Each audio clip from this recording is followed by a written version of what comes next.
Alright, welcome back to my happy little corner of YouTube for a Halloween themed DIY project. So today I'm going to be talking about how to make these little pumpkins. They're actually made out of wood and they're really great to have in Texas, which is where I live, because if you're familiar with Texas at all, it is so hot here, almost up until Halloween, that you really can't carve real pumpkins because they'll just be really sad pretty much 2 days later because of the heat.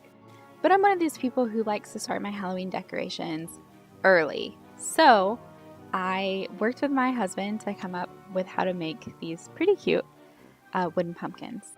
So these are the supplies you're going to need. You're going to have wood that's cut, wood glue, paint. I used inexpensive acrylics, and paint brushes. And an optional thing would be clamps to clamp your wood together while the glue is drying.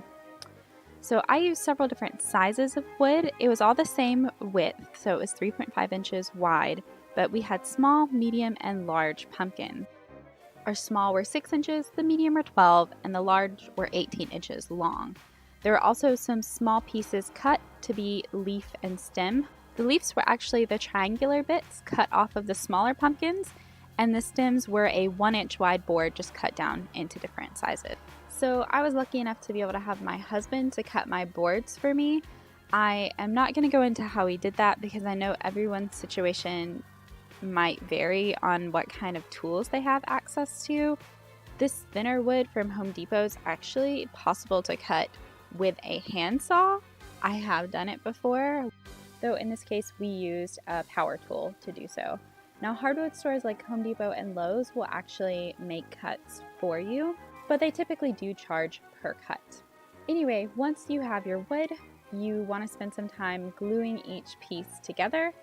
The pieces and the glue will be kind of dry after about 20 minutes, but you want to let them fully dry for 24 hours. So we clamped them for about 20 minutes up to an hour, and then we let them dry overnight. So you'll have to excuse the lighting in some of this. My apartment has some of the absolute worst lighting unless it is the middle of the day, and then even then in certain parts the lighting is absolutely terrible. But crafts must get done even when the lighting is not awesome. So before we started painting the pumpkins, and again I didn't show this part, we sanded down the wood after the wood glue had fully dried. And this will just get any little spots of wood glue off as well. That's why we waited to do the sanding. You can hand sand, you can use a power tool, or you don't even have to sand it at all if you don't want to.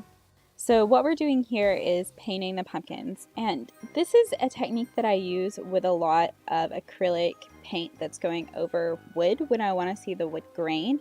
So I took some orange acrylic paint and then I thinned it down significantly with water, and it actually acts more like a stain in this case. So you're going to be able to see the wood grain through it, you're going to be able to see the knots in the wood through it, and you can do more or less layers. Of course, the more layers you do, the more and more opaque it will start to be.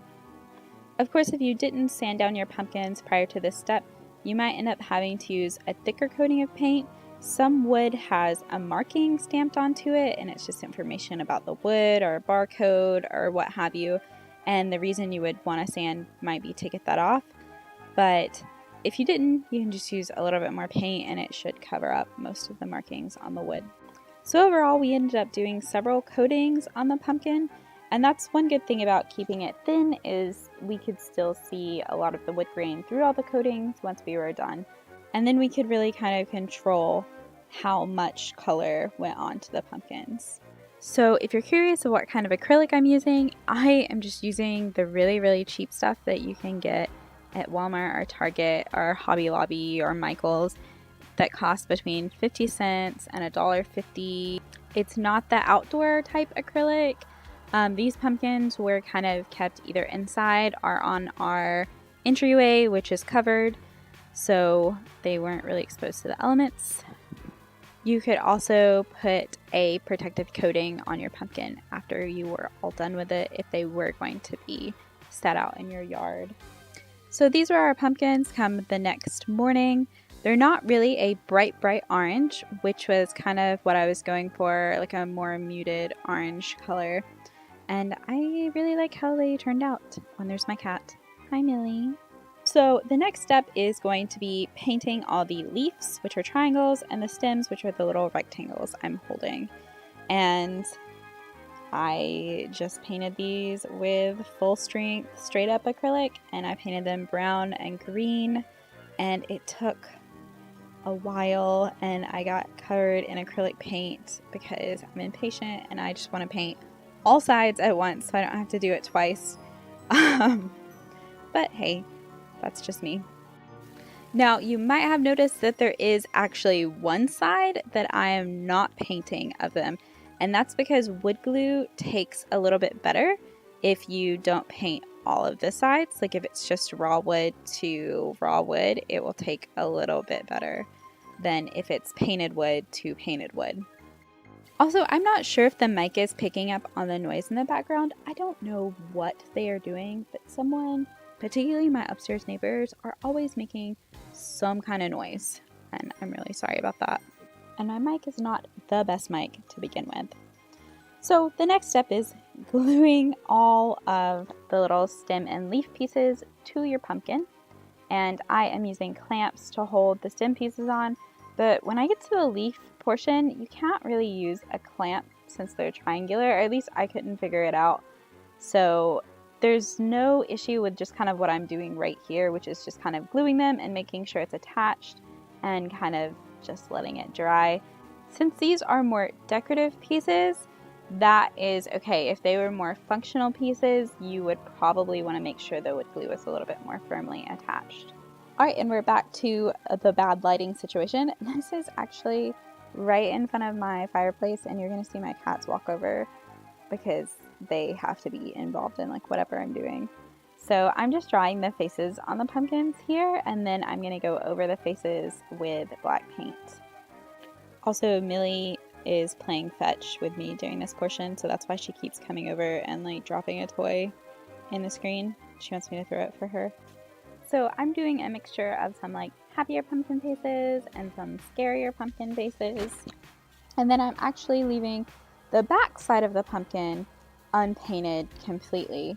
So I thought about doing one side painted and one side not painted, because then after Halloween I can just flip them around and they're still like fall pumpkin decor and they're really cute and happy. But I'm not that person who's leaving their Halloween decorations up until after Christmas, although I totally would be that person if my husband let me be that person.